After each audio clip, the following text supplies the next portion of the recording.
when a Coast Guard helicopter circled a muddy field. Nobody knew why. Cars were buried to their axles.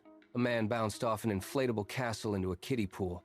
Teenagers surfed a brown puddle. Above the chaos, Louis Beans raised both arms and shouted, "Welcome to Splash Kingdom!" 2 weeks earlier, the same field was only dry grass. Donna stopped beside Louis and scanned the property. No pools, no fountains, not even a hose. "Where's the water park?" she asked. Louis pointed at absolutely nothing and said, "You're looking at it."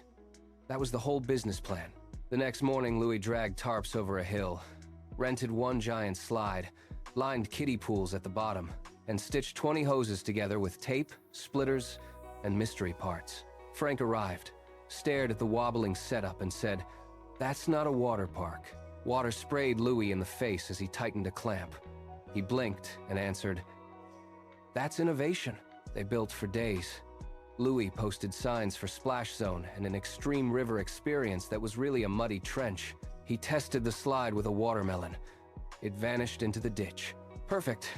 On opening day, families arrived before sunrise, roads filled with cars, and Frank asked, "How many people did you invite?" Louis lifted giant scissors. Enough. By noon, 700 people jammed the field.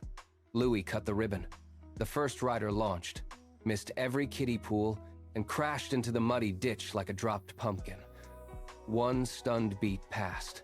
Then, he raised both fists and yelled, and everyone charged the line.